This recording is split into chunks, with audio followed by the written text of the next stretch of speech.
الحمد للہ رب العالمین والصلاة والسلام علی اشرف الانبیاء والمرسلین وعلی آلہ واصحابہ اجمعین۔ قال اللہ تعالی وتبارک فی القرآن المجید والفرقان الحمید۔ بسم اللہ الرحمن الرحیم۔ ما كان محمد ابا احد من رجالكم ولكن رسول الله وخاتم النبيين۔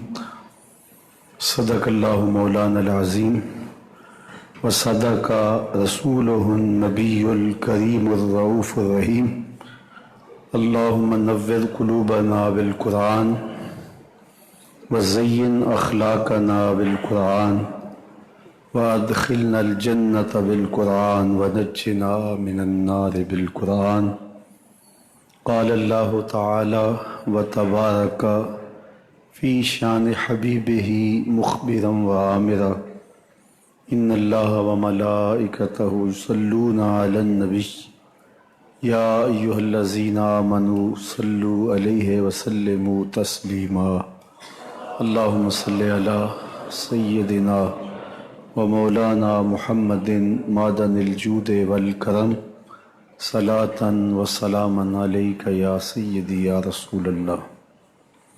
تمام حمد و ثناء، تعریف و توصیف اللہ جل مجدہ الکریم کی ذات بابرکات کے لیے، رسول رحمت، شفیع معظم، نبی محتشم، حضور ختم المرتبت صلی اللہ علیہ وآلہ وسلم کے حضور ناز میں اپنی عقیدتوں، ارادتوں اور محبتوں کا خراج پیش کرنے کے بعد، واجب الاحترام، ذوی الاحتشام، معزز و مکرم سامعین، خواتین و حضرات، السلام علیکم ورحمۃ اللہ وبرکاتہ۔ میرے اور آپ کے آقا و مولا، سرور سروراں، خاتم مرسلاں، نیر تاباں، سرنشین مہوشاں، ماہ خوباں، حضور ختم المرتبت صلی اللہ علیہ وآلہ وسلم کی ذات ستودہ صفات، اہل ایمان کی محبتوں کا مرکز اور قلوب کی تسکین اور راحت جاں ہے۔ حضور نبی رحمت صلی اللہ علیہ وآلہ وسلم ہمارے روحانی باپ ہیں۔ خود ارشاد فرمایا، انما انا لکم مثل الوالد، میں تمہارے لیے باپ کی جگہ پہ ہوں۔ حقیقی باپ مردوں میں سے کسی کے نہیں، اس کی نفی فرمائی گئی۔ ما کان محمد ابا احد من رجالکم۔ جب حضرت زینب سے حضور نے نکاح کیا تو حضرت زید چونکہ حضور کے منہ بولے بیٹے تھے تو یہ اعتراض کیا گیا کہ بیٹے کی متعلقہ سے انہوں نے نکاح کیا، تو اللہ تعالیٰ جل شانہ نے اس بات کو بیان فرما دیا کہ وہ تم مردوں میں سے کسی کے باپ نہیں ہیں، بلکہ ان کی شان یہ ہے کہ وہ اللہ کے رسول ہیں اور خاتم النبیین ہیں۔ سلسلہ نبوت حضور صلی اللہ علیہ وآلہ وسلم پہ آ کے ختم ہوتا ہے۔ پس خدا بر ما شریعت ختم کر، بر رسول ما رسالت ختم کر۔ حضور خاتم المرسلین بھی ہیں اور خاتم النبیین بھی ہیں۔ حضور کے بعد کسی مفہوم کا کسی معنی میں کسی مفہوم میں کوئی نبی نہیں آ سکتا، نہ تشریعی نہ غیر تشریعی، نہ ذلی نہ بروزی، نہ امتی نبی نہ صاحب شریعت نبی، کسی طرح کا کوئی نبی، کوئی پیغمبر، کوئی رسول حضور کے بعد نہیں ہے۔ قرآن مجید کی 100 آیات حضور علیہ السلام کے خاتم النبیین ہونے کی دلیل ہیں۔ 210 احادیث حضور علیہ السلام کے ختم نبوت پہ دلیل ہیں۔ آقا کریم علیہ السلام کی حفاظت اللہ نے اپنے ذمہ کرم پہ لی، اور حضور سے قبل بھی انبیاء علیہم السلام جلوہ گر ہوئے، لیکن ان کی حفاظت اللہ نے اپنے ذمہ کرم پہ یوں نہیں لی، حتیٰ کہ کئی نبی شہید کر دیے گئے۔ بنی اسرائیل نے 70 نبی شہید کیے۔ حضرت زکریا علیہ السلام کے سر پہ آرا رکھ کے پاؤں تک چیر دیے گئے، اذیتیں سہی اور شہید کر دیے گئے، لیکن حضور علیہ السلام کی حفاظت اللہ نے اپنے ذمہ کرم پہ لی۔ جب یہ آیت کریمہ اتری واللہ یعصمک من الناس، محبوب آپ کی حفاظت ہمارے ذمہ کرم پہ ہے، ہم آپ کی حفاظت کریں گے، تو حضور خیمہ انور میں تشریف فرما تھے، اور ایک صحابی خیمے سے باہر حضور کے پہرے کے لیے کھڑا تھا۔ تو جب یہ آیت کریمہ حضور کے قلب اطہر پہ نازل ہوئی تو آقا کریم نے سر انور خیمے سے باہر نکالا اور پہرا دینے والے اس صحابی سے فرمایا تم چلے جاؤ، میری حفاظت میرے رب نے اپنے ذمہ کرم پہ لے لی۔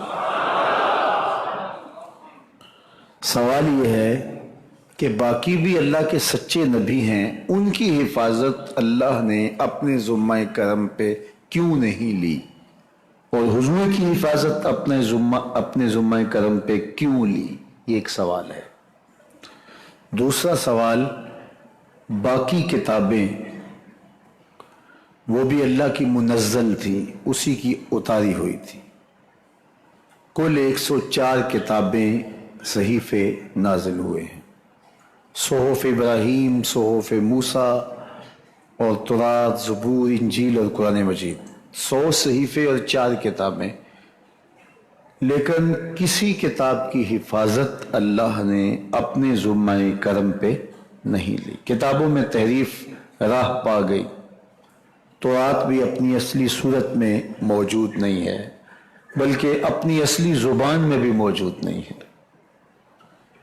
زبور بھی اپنی اصلی صورت میں موجود نہیں، زبور کی اصلی زبان بھی موجود نہیں۔ اسی طرح انجیل کے کئی نسخے ہیں، کہتے ہیں معتبر ترین نسخہ انجیل برنباس کا ہے، لیکن اس میں بھی تحریف ہے۔ تو کتابوں میں اس طرح صحف جو نازل ہوئے، ان صحیفوں میں لوگوں نے اپنی خواہشات کو شامل کر لیا، جو چیزیں مرضی کی نہیں تھیں ان کو نکال دیا، اور کچھ چیزیں اپنی جانب سے کتابوں میں ایڈ کر دیں۔ اللہ کی کتابیں ہیں، سچی کتابیں ہیں، منزل من اللہ ہیں، لیکن ان کے اندر لوگوں نے اپنی خواہشات کو شامل کر لیا۔ لیکن قرآن کی حفاظت اللہ نے اپنے ذمہ کرم پہ لی، اور آج کے اس گئے گزرے دور میں بھی آپ کو ہر بستی میں کوئی نہ کوئی حافظ ضرور ملے گا۔ یہ اس کتاب کی حفاظت کا ظاہری انتظام ہے، اس کا حفظ آسان کر دیا۔ باقی کتابوں کے حافظ صرف نبی ہی ہوتے تھے، لیکن اس کتاب کے حفظ کو آسان کر دیا گیا۔ ابن عساکر نے اپنی سند کے ساتھ اس حدیث کو روایت کیا ہے کہ حضرت موسیٰ علیہ السلام پر جب الواح تورات کا نزول ہوا اور انہوں نے اس کا مطالعہ کیا تو اللہ کی بارگاہ میں 9 سوال کیے تھے. ان میں سے ایک سوال یہ تھا، اللہم انی اجد فی الالواح امتن اناجیلہم فی صدورہم یقرؤونہا ظاہرا فاجعلہا امتی. اے اللہ، میں نے الواح تورات میں ایک امت کا تذکرہ پڑھا ہے جن کی کتابیں ان کے سینوں میں ہوں گی اور وہ بن دیکھے پڑھیں گے، وہ امت میری امت بنا دے. قال تلک امت احمد، کہا یہ تو میرے پیارے احمد کی امت ہے، بن دیکھے پڑھیں گے. آج بھی آپ کو لاکھوں حفاظ ملتے ہیں. آپ دیکھتے ہیں گرجا گھر کے اندر پوپ کتاب آگے رکھ کے پڑھ رہا ہوتا ہے، ان کا سب سے بڑا پوپ پادری بھی اوپر سے دیکھ کے پڑھ رہا ہوتا ہے. اور آپ حرمین طیبین کی روزانہ کی نمازیں دیکھ سکتے ہیں، اور پوری دنیا کے اوپر ہمارے آئمہ روز پڑھ رہے ہوتے ہیں اور بن دیکھے پڑھ رہے ہوتے ہیں. اناجیلہم فی صدورہم یقرؤونہا ظاہرا، وہ بن دیکھے پڑھیں گے. اللہ اکبر! اتنی بڑی کتاب، 7 سال کا بچہ ہے، پوری کتاب سینے میں موجود ہے. اللہ نے آسان کر دیا ہے. وَلَقَدْ يَسَّرْنَا الْقُرْآنَ، اس کو آسان کر دیا ہے. یہ اوکھا نہیں ہے، مشکل نہیں ہے، یہ اس کی حفاظت کا الوہی انتظام ہے. یہ اللہ نے نظام رکھا ہے. سوال یہ ہے کہ باقی کتابیں بھی اللہ کی منزل، لیکن ان کی حفاظت اللہ نے اپنے ذمہ کرم پہ نہیں لی، ان میں تحریف راب آ گئی. اور قرآن مجید کی حفاظت اللہ نے اپنے ذمہ کرم پہ لی، اس کے ظاہری اہتمام بھی کیے، باطنی انتظام بھی کیے. اور قرآن مجید پوری دنیا کے اوپر موجود ہے، لیکن زیر زبر کا فرق بھی نہیں ہے. اور اگر اس میں یہ گنجائش ہوتی، اللہ کا اہتمام اور انتظام نہ ہوتا، تو لوگ نہ جانے کیا کرتے. لیکن اللہ نے یہ اہتمام اپنے ذمے لیا، اس کی حفاظت اپنے ذمے لی. تو سوال یہ ہے کہ باقی کتابیں بھی تو اللہ کی منزل تھیں، ان کی حفاظت اللہ نے اپنے ذمہ کرم پہ کیوں نہ لی، اور قرآن کی حفاظت اپنے ذمہ کرم پہ کیوں لی؟ دوسرا سوال ہے کہ باقی نبی بھی اللہ کے سچے نبی تھے اور اسی کے دین کی اشاعت کے لیے، اسی کے پیغام کے ابلاغ کے لیے آئے تھے. کفار نے قتل کر دیا، انہیں شہید کر دیا، لیکن اللہ نے ان کی حفاظت نہیں کی. حضور کی حفاظت اپنے ذمہ کرم پہ لی کہ تیرا کوئی بال بھی بیکا نہیں کر سکتا. سارے کافر اکٹھے ہو کے آگے تھے، حضور کے گھر کا گھیرا ڈال لیا تھا کہ آج چھوڑیں گے نہیں، لیکن حضور ان کے سروں میں خاک ڈالتے گزر گئے. حفاظت اللہ نے اپنے محبوب کی ہے. بلکہ حضرت علی المرتضیٰ کو بستر پہ لٹایا، امانتیں دے کے، علی میرے بستر پہ سو جاؤ، امانتیں دے کے تم بھی صبح آ جانا. حضرت علی بھی سو گئے. حضور کی حفاظت تو ہے ہی ہے، حضرت علی بھی سو گئے. جب صبح اٹھے تو انہوں نے دیکھا یہ تو علی المرتضیٰ ہے. اللہ اکبر! بڑے پریشان ہوئے کہ حضور کدھر گئے. اچھا، کسی نے حضرت علی سے پوچھا کہ تمہیں کیسے نیند آ گئی؟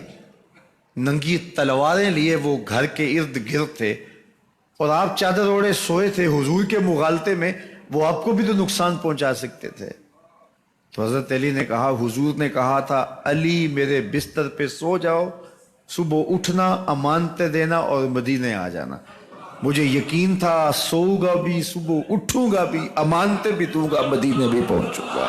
اس لیے کہ حضور نے فرمایا ہے. جب حضور نے فرما دیا ہے تو پھر ہو کے رہے گا. جب حضور ہجرت کرتے ہوئے جا رہے تھے نا، تو راستے کے اندر 100 سرخ اونٹ حضور کی گرفتاری کے لیے نام رکھا ہوا تھا. سراقہ بن مالک یہ حضور کو گرفتار کرنے کے لیے آگے بڑھا، اور اس کی لالچ یہ تھی کہ اتنا بڑا انعام ہے، مجھے مل جائے گا. لیکن اس کی سواری گھٹنوں تک دنس جاتی ہے، معذرت کرتا ہے، پھر ارادہ بدلتا ہے، پھر یہی ہوتا ہے. تیسری مرتبہ بھی جب ایسا ہوا تو سمجھ گیا کہ یہ تو میرے بس کا روگ نہیں ہے. اب اسے پریشانی ہوئی کہ جو آج اس حالت کے اندر بھی اللہ کی اتنی تائید کے سائے تلے ہیں، تو کل جب یہ دوبارہ پلٹیں گے اور مکہ ان کے قبضے میں ہوگا تو پھر میرے ساتھ نہ جانے کیا سلوک ہوگا۔ تو کہا کہ حضور مجھے امان لکھ دیجئے، امان لکھ دیجئے۔ تو حضور نے کیا فرمایا؟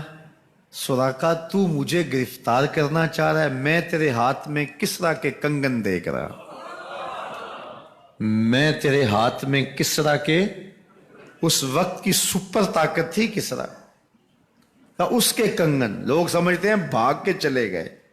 اقبال بولا کہ قصہ گویاں حق ز ما پوشیدان، معنی ہجرت غلط فہمیدان۔ انہوں نے ہجرت کا معنی غلط سمجھا ہے۔ یہ اللہ کی حکمت تھی کہ مکے کے لوگ سخت تھے اور مدینے والے آنکھیں بچھا کے انتظار کر رہے تھے، ان کے پیار کے لیے حضور وہاں جا رہے تھے، ورنہ اللہ ان کے دل بھی نرم کر دیتا، لیکن ان کا پیار اتنا تھا کہ کہا محبوب ٹھیک ہے، وہ تیرا انتظار کر رہے ہیں، چلے جائیے۔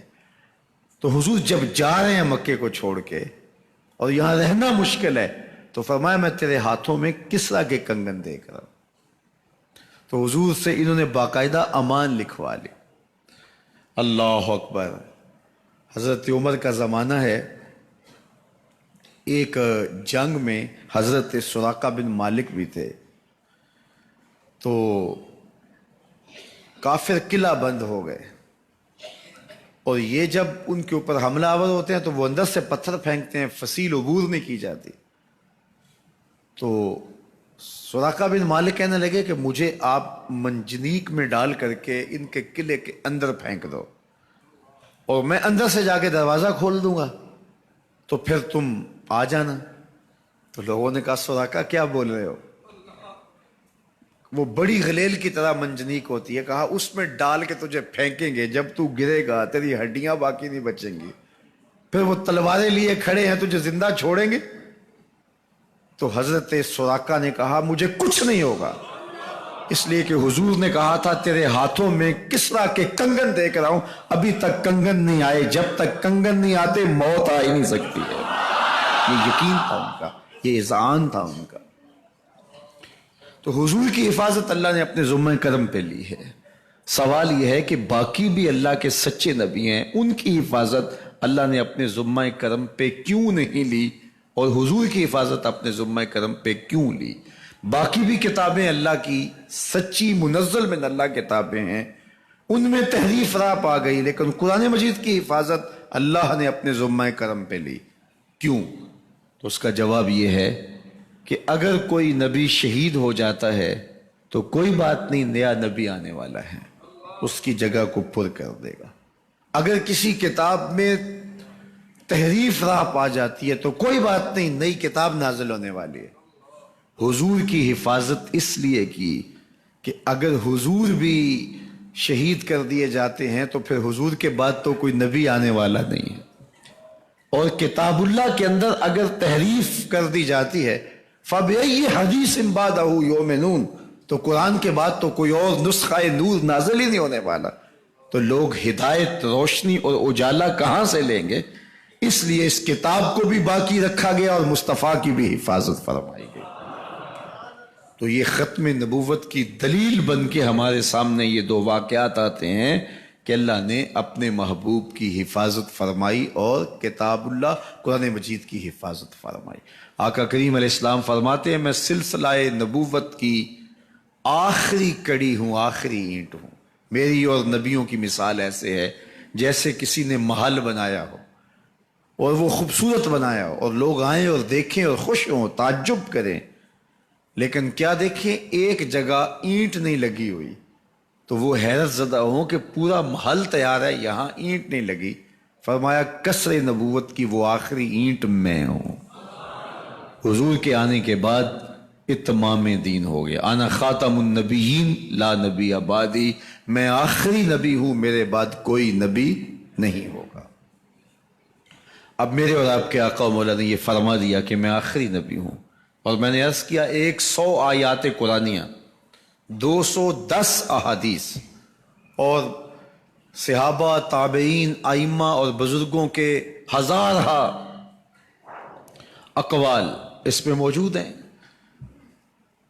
لیکن اس کے باوجود کچھ لوگ مدعی نبوت ہوں گے، یعنی فی نفس ہی کوئی نبی ہو نہیں سکتا، جس طرح اللہ تعالیٰ کا کوئی شریک ہو نہیں سکتا فی نفس ہی، لیکن کوئی کسی کو اللہ کا شریک ٹھہرا لے تو وہ ایک امر آخر ہے۔ تو فرمایا 30 دجال آئیں گے جو کہیں گے کہ ہم اللہ کے نبی ہیں، اور وہ جھوٹے ہوں گے، کذاب ہوں گے۔ فرمایا میں آخری نبی ہوں، میرے بعد کوئی نبی نہیں ہے۔ تو مختلف زمانوں میں مختلف لوگ آئے۔ زمانہ رسالت مآب صلی اللہ علیہ وآلہ وسلم نے اسی دور کے اندر مسیلمہ کذاب نے نبوت کا ادعا کیا، اور اس نے یمامہ میں اپنے 7 لوگوں کو کھڑا کر لیا۔ اس طرح سجا نامی ایک عورت تھی، اس نے کہا میں نبیہ ہوں۔ اسود انسی نے ادعائے نبوت کیا۔ ان 3 لوگوں نے حضور کے زمانے میں نبوت کا دعویٰ کیا، اور حضرت سیدنا صدیق اکبر رضی اللہ تعالیٰ عنہ نے مسیلمہ کذاب کے خلاف جنگ یمامہ لڑی، جس میں 1200 اصحاب شہید ہوئے، ان میں 700 حفاظ اور علماء۔ اللہ اکبر۔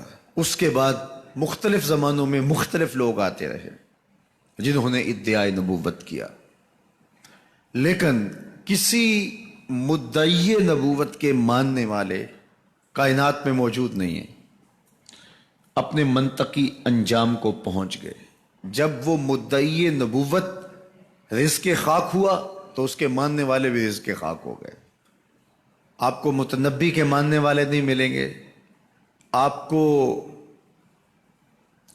ابو عبیدہ کے ماننے والے نہیں ملیں گے، آپ کو اسود انسی کے اور مسیلمہ کذاب کے اور دیگر لوگوں کے ماننے والے نہیں ملیں گے، لیکن 2 لوگ کائنات میں ایسے ہیں جنہوں نے نبوت کا دعویٰ کیا اور وہ رزق خاک بھی ہو گئے، لیکن ان کے ماننے والے آج بھی موجود ہیں۔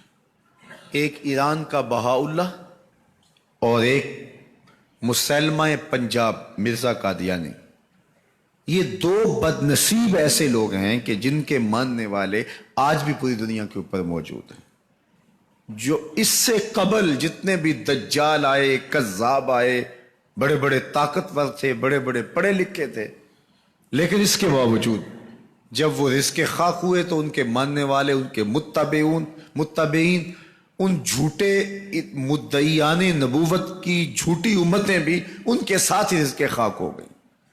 لیکن یہ کیا وجہ ہے کہ یہ 2 ایسے لوگ ہیں جن کے ماننے والے آج بھی پوری دنیا کے اوپر موجود ہیں۔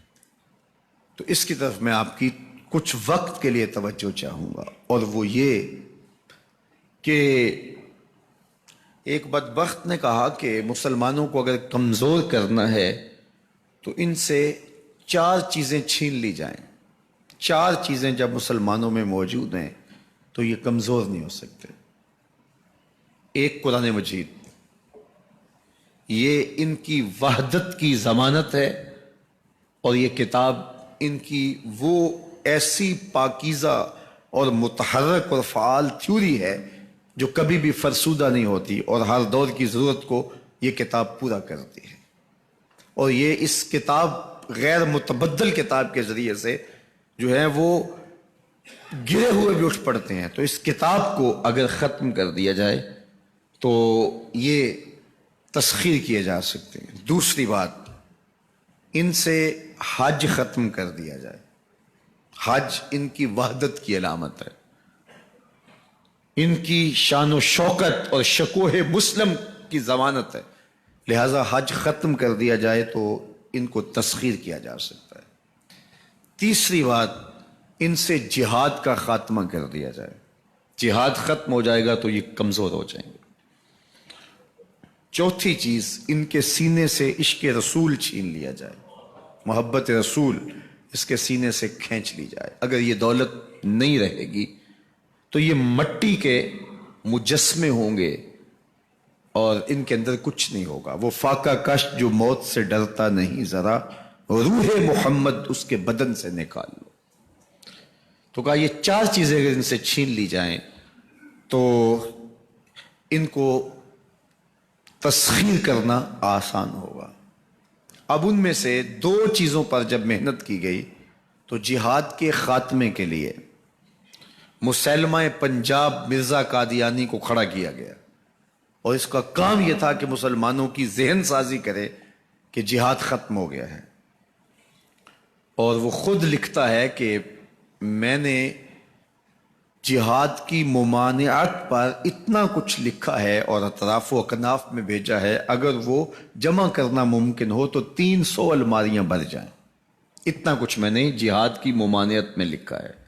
تو وہ اس ایجنڈے پہ آیا تھا، نادیدہ ہاتھ اس کو لے کر کے آئے تھے، اور وہ ایک شخص نہیں تھا، 3 شخص تھے جن کا انٹرویو کیا گیا۔ سب سے مناسب یہ لگا تو اس کو انہوں نے جو ہے وہ اس کام کے لیے متعین کیا، اور جتنی بھی اس کو مالی ضروریات تھی اور حکومت کی سپورٹ تھی وہ میسر تھی۔ اسی طرح بہاءاللہ کو حج کے ختم کرنے کے لیے وہاں ایران میں کھڑا کیا، اور اس نے جگہ جگہ کعبۃ اللہ کے ماڈل بنائے اور کہا اتنی دور سفر کر کے جاتے ہو، یہیں گھوم لیا کرو، تو یہیں گھوم لیا کرو گے تو بس تمہارا ذوق پورا ہو جایا کرے گا۔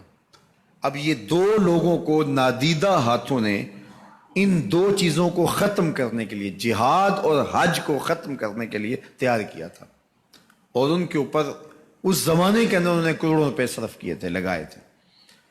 اب جب وہ مر بھی گئے ہیں تو ان کے متبعین کو وہ اسی طرح سپورٹ کر رہے ہیں، اس لیے ان کے متبعین جو ہیں وہ موجود ہیں۔ باقی جس نے بھی ادعائے نبوت کیا پاگل پن کی وجہ سے، یا جو ہے وہ اس کے اندر کوئی صلاحیت تھی تو وہ تکبر میں آ گیا، تو اس پاگل پن کی وجہ سے اس نے اعلان کیا، جب وہ گیا تو سلسلہ ختم ہو گیا۔ لیکن یہ جو 2 لوگ تھے ان کو باقاعدہ نادیدہ ہاتھوں نے کاشت کیا تھا اور پھر پانی دیا تھا، اور اب یہ کٹ گیا ہے تو نیچے سے ان کی پنیری کو وہ اب بھی جو ہے وہ پانی دے رہے ہیں اور گوڈی کر رہے ہیں، اور مسلمانوں کے اندر رخنہ اندازی کے لیے انہوں نے ہمیشہ ان کو فعال رکھا ہے اور ان کو ہمیشہ وسائل فراہم کر رہے ہیں۔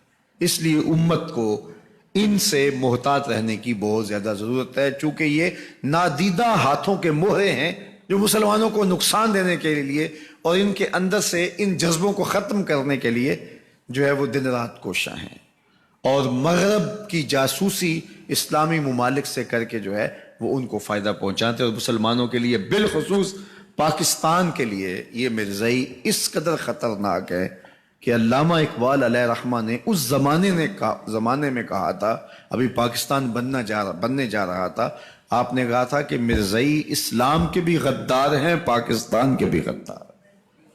اور پھر زمانے نے دیکھا، علامہ اقبال علیہ رحمہ تو 1938 میں انتقال کر گئے، لیکن 47 میں پاکستان بنا تو لوگوں نے دیکھا کہ ان لوگوں نے پاکستان کی مخالفت کی، اور جب پاکستان ٹوٹا، 2 ٹکڑوں میں تقسیم ہوا، تو اس وقت قادیاں میں چراغاں کیا گیا، انہوں نے خوشی کا اظہار کیا۔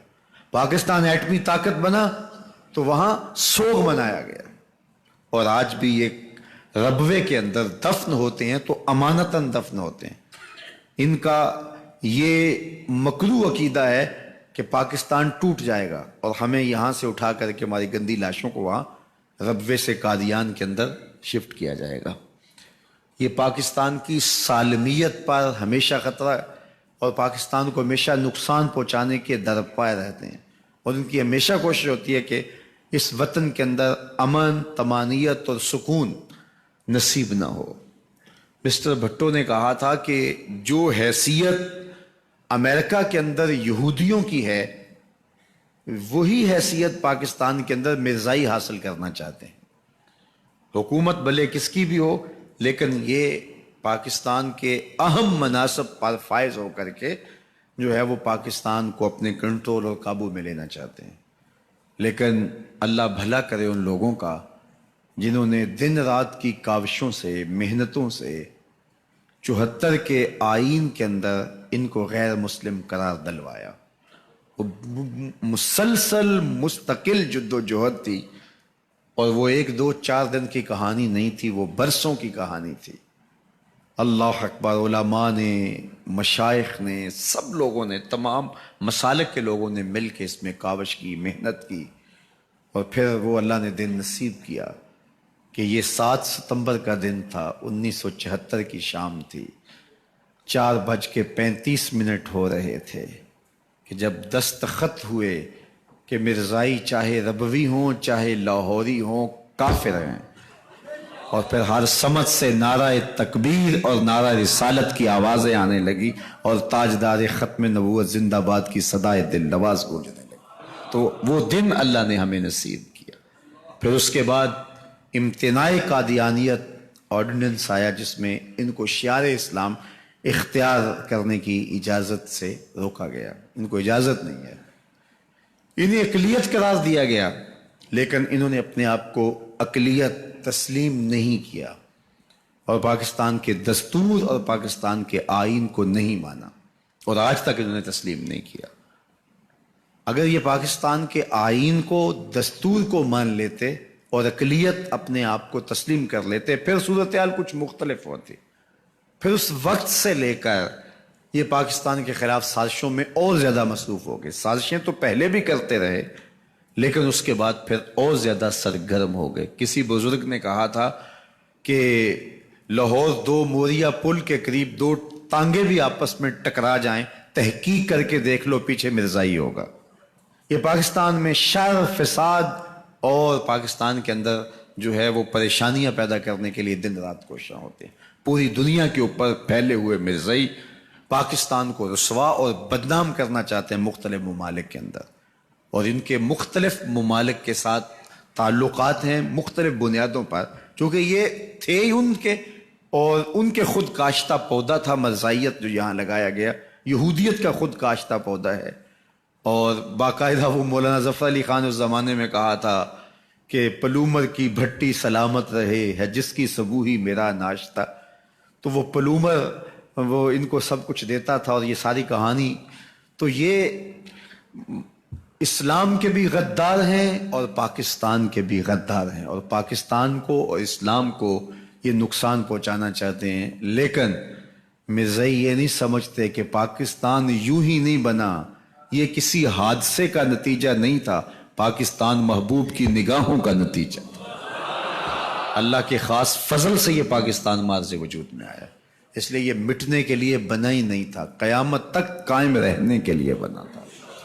تو مرزائیوں نے مختلف ادوار کے اندر مختلف ذرائع سے پاکستان کے عالی منصبوں کے اوپر جو ہے وہ شامل ہو کر کے نقصان پہنچانے کی کوشش کی ہے، لیکن نقصان تو پہنچایا، لیکن پاکستان کی سالمیت انشاءاللہ جو ہے وہ اس کو نقصان نہیں پہنچ سکتا۔ یہ پاکستان قیامت تک قائم رہنے کے لیے مارز وجود میں آیا ہے۔ میرے عرب کو آئی ٹھنڈی ہوا جہاں سے، اقبال نے کہا تھا اس زمانے میں، ابھی پاکستان بنا نہیں تھا، تو اقبال اس وقت یہ نغمہ گا رہا ہے مدینے کی طرف منہ کر کے، میرے عرب کو آئی ٹھنڈی ہوا جہاں سے، میرا دیس وہی ہے، میرا دیس وہی ہے۔ تو یہاں سے حضور کو ٹھنڈی ہوائیں پہنچتی رہیں گی اور یہ وطن قیامت تک سلامت رہے گا۔ تو مختلف ادوار میں ایسا ہوتا رہا۔ تو پاکستان کے اندر 2-4 دن سے گردش کرتی ہوئی خبر کہ عاطف میاں مرزائی کو ایک اہم منصب پہ فائز کر دیا گیا، اہل ایمان کے لیے سخت تشویش کا سبب تھی، اور لوگ بہت بے چین تھے، اور پوری امت اس کو کبھی بھی گوارا نہیں کر سکتی۔ اللہ کا شکر ہے کہ آج کی جو تازہ خبریں ہیں ان کے مطابق جو ہے وہ اس کو اس منصب سے جو ہے وہ اتار دیا گیا، اور امت کے لیے یہ خوشخبری کی بات ہے، خوشی کی بات ہے۔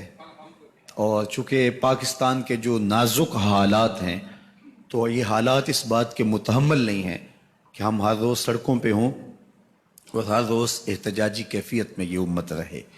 اس وقت پاکستان کو معاشی طور پہ، معاشرتی طور پہ، سیاسی طور پہ، اقتصادی طور پہ آگے بڑھنا چاہیے، اور اس کا موقع ملنا چاہیے۔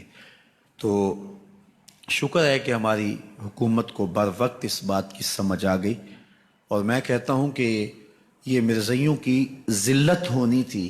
7 ستمبر کو 1974 کو غیر مسلم قرار دیے گئے، اور آج بھی 7 ستمبر پہ ذلیل کر کے نکالے گئے، رسوا کر کے نکالے گئے۔ تو یہ 7 ستمبر ان کے لیے پھر بھاری ثابت ہوا اور ان کے لیے آج پھر ایک نیا تازیانہ لے کر کے آیا، اور امت مسلمہ فرحت و انبساط کی کیفیت میں ہے۔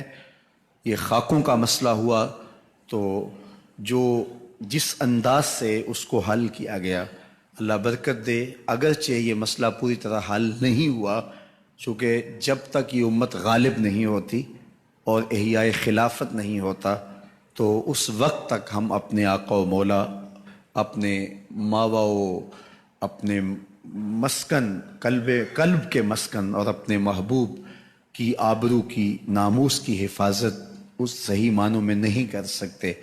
تو وہ تبھی ممکن ہے کہ اللہ پاکستان کو اتنی قوت عطا کرے کہ اتنی طاقت ہو، اتنی توانائی ہو کہ وہ پوری قوت سے دشمن کی آنکھ میں آنکھ ڈال کے بات کر سکے، اور پاکستان کی ہاں اور پاکستان کی نہ میں پوری دنیا کے فیصلے ہوں۔ اور انشاءاللہ وہ دن آنے والا ہے، وہ وقت آئے گا کہ پاکستان دنیا کا ایسا ملک ہوگا، زمانہ دیکھنے کے لیے آئے گا انشاءاللہ۔ انشاءاللہ یہ پاکستان اللہ تعالیٰ کی امانت ہے، اور اس میں لاکھوں شہیدوں کا خون ہے اس کی بنیادوں میں، تو یہ رائے گا تو نہیں جائے گا۔ 70 سال ہم نے مشکلیں، مصیبتیں، تکلیفیں جھیلی ہیں، لیکن انشاءاللہ قومیں ایسے ہی نہیں، مشکلوں کے بعد ہی قومیں آگے بڑھتی ہیں۔ تو آج نہیں تو کل، کل نہیں تو پرسوں، پرسوں نہیں تو اگلے دن انشاءاللہ ہم بہتری کی طرف جو ہے وہ گامزن ہونا ہی ہونا ہے۔ آ ملیں گے سینہ چاکانے، چمن سے سینہ چاک، بزم گل کی ہم نفس باد صبا ہو جائے گی، شبنم افشانی پیدا کرے گی میری سوز و ساز، اس چمن کی ہر کلی درداش نہ ہو جائے گی، آسماں سحر کے نور سے ہوگا آئینہ پوش، اور ظلمت رات کی سیما پا ہو جائے گی، شب گریزاں ہوگی آخر جلوائے خورشید سے، یہ چمن معمور ہوگا نغمہ توحید سے۔ انشاءاللہ انشاءاللہ اللہ نے سرخرو کرنا ہے، کامیاب کرنا ہے۔ آپ جہاں جس منصب پہ بھی ہیں، آپ اپنی ذمہ داریوں کو احسن طریقے کے ساتھ نبھائیے، قوم سازی کی کوششوں میں لگ جائیے، ایک صالح معاشرہ تشکیل پائے، ہمارے رویے، ہمارا طرز زندگی، ہمارا انداز معاشرت بہت خوبصورت ہو، بحیثیت مسلم قوم ہم آگے بڑھیں، تو پھر انشاءاللہ وہ وقت دور نہیں ہے کہ ہم سربلند بھی ہوں گے۔ ہمیں وسائل کی کمی نہیں ہے، اللہ نے پاکستان کی سرزمین کے اندر پہاڑوں میں، دریاؤں میں، صحراؤں میں اللہ نے اتنا کچھ رکھا ہے، اتنا کچھ رکھا ہے کہ ہمیں کسی کے آگے کشکول پھیلانے کی ضرورت نہیں، زمانہ کشکول لے کے پاکستان آیا کرے گا انشاءاللہ۔ میں سورہ کہف کی تلاوت کر رہا تھا تو وہ حضرت موسیٰ و خضر کا واقعہ کہ جب وہ دیوار سیدھی کر رہے ہیں تو حضرت موسیٰ نے تیسری مرتبہ بھی کہا خضر علیہ السلام سے کہ یہ ہمیں کھانا تک نہیں دیتے اور ہم ان کی دیواریں سیدھی کر رہے ہیں۔ تو حضرت خضر نے فرمایا کہ میں نے کہا تھا تم میرے ساتھ صبر نہیں کر پاؤ گے۔ اب تیسری بات ہو گئی، وہ کشتی والا معاملہ ہوا، بچے کے قتل والا معاملہ ہوا، اب دیوار تک بات آپ پہنچی تو اب تمہاری اور میری جدائی ہو جائے گی، لیکن چلو میں تمہیں بتاتا ہوں کہ میں نے وہ کشتی کیوں توڑی، وہ بچہ کیوں قتل کیا اور یہ دیوار کیوں سیدھی کر رہے ہیں، سب چیزیں بتائیں۔ دیوار کی بات آئی تو فرمانے لگے کہ یہ دیوار 2 یتیم بچوں کی ہے، ان کا باپ بڑا نیک تھا، اور اس دیوار کے نیچے ان یتیم بچوں کا خزانہ ہے، تو اگر یہ دیوار اب گر جاتی ہے تو 2 صورتیں ہیں، یا تو بچے ہیں اس خزانے کو اٹھا لیں گے اور ضائع کر دیں گے، کچی عمر کے ہیں، یا پھر لوگ اٹھا کے لے جائیں گے، اس لیے دیوار لگا دیتے ہیں، جب یہ بالغ ہو جائیں گے، سمجھدار ہو جائیں گے، اتنی دیر تک یہ دیوار کھڑی رہے گی، پھر یہ خزانہ نکال لیں گے، اس کو اپنے کام میں لے آئیں گے۔ اور ان کی دیوار میں اللہ کا برگزیدہ بندہ ہونے کے باوجود اس لیے سیدھی کر رہا ہوں کہ ان کا باپ بڑا نیک تھا، کانا ابوہما صالح، ان کا باپ بڑا نیک تھا۔ علماء تفسیر نے لکھا ہے کہ اس نیک باپ کا نام حضرت کاشع تھا، اور وہ ان کا سکا باپ نہیں تھا، 7ویں پشت میں ان کا دادا تھا، 7ویں پشت میں ان کا دادا تھا، فقر 14ویں پیڑھی تک پہنچ پیندا، پاویں کسے فقیر دا بال ہووے، احمد شاہ نہ گدڑی پھول ویکھی، متاں گدڑی وچ کوئی لال ہووے۔ تو کہا کہ ان کا باپ بڑا نیک اور وہ 7ویں پشت میں نیک تھا، تو اس کی نیکی ان بچوں کے کام آ رہی ہے۔ یار حضور فرماتے ہیں میں تمہارا روحانی باپ ہوں، تو ہمارا باپ بڑا نیک تھا، نبیوں کا امام تھا، تو کیا ان کی نیکی ہمارے کام نہیں آئے گی؟ تو ان پہاڑوں میں، ان صحراؤں میں، ان دریاؤں میں اللہ نے بڑے خزانے رکھے ہیں، لیکن دیواریں لگا کے رکھی ہیں کہ ابھی اگر ان کے ہاتھ لگ جائے تو لوٹ کے کھا جائیں گے۔ تو اللہ تعالیٰ جل شانہ نے جب چاہا یہ دیواریں ہٹ جائیں گی اور ہم اتنے مالا مال ہو جائیں گے، دنیا کشکول لے کے ہمارے دروازے پہ کھڑی ہوگی انشاءاللہ۔ بس ہم اپنی نیتوں کے قبلے ٹھیک کر لیں، اپنا طرز زندگی ٹھیک کریں، ایک اچھی قوم بننے کی کوشش کریں، اپنا انداز حیات خوبصورت بنائیں، تو پھر دیکھنا کہ اللہ کی رحمتیں کس طرح ہمارے اوپر نازل ہوتی ہیں۔ اللہ میرے وطن کو سلامت رکھے، اللہ میرے ملک کو امن عطا کر دے۔ آج یوم فضائیہ بھی ہے، اور تاریخ کا وہ انوکھا واقعہ ہوا، 1 منٹ کے اندر محمد محمود عالم نے 1 منٹ کے اندر دشمن کے 5 جہاز گرائے تھے۔ یہ تاریخ کا انوکھا باب ہے، آج تک اس ریکارڈ کو کوئی توڑ نہیں سکا۔ 1 منٹ کے اندر دشمن کے 5 جہاز گرائے تھے۔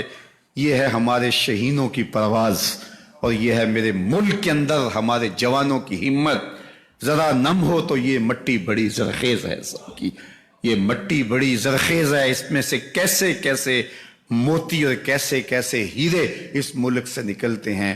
جب اچھی قیادت اس ملک کو نصیب ہو جائے، اقبال نے کہا تھا چمن میں رخت گل شبنم سے تر ہے، سمن ہے سبزہ ہے باد سحر ہے، مگر ہنگامہ ہو سکتا نہیں گرم، یہاں کا لالا بے سوز جگر ہے۔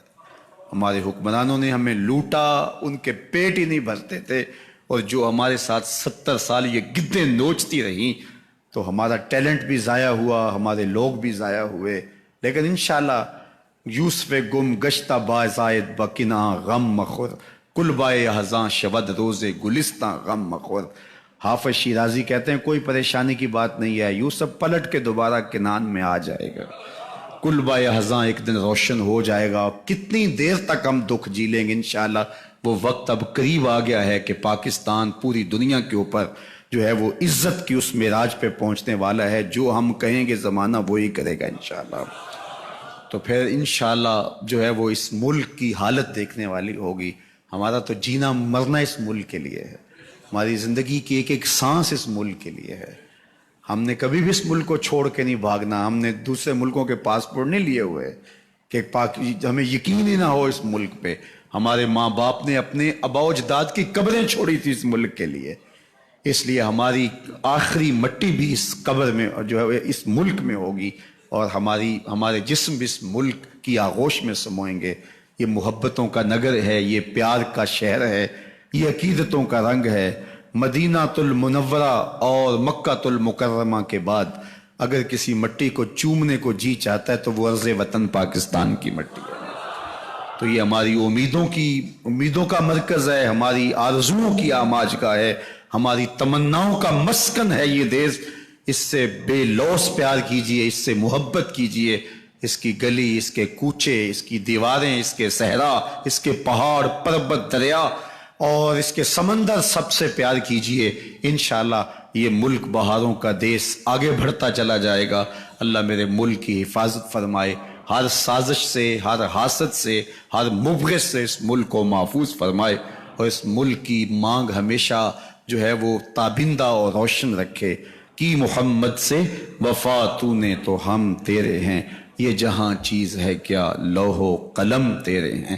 وآخر دعوانا ان الحمدللہ۔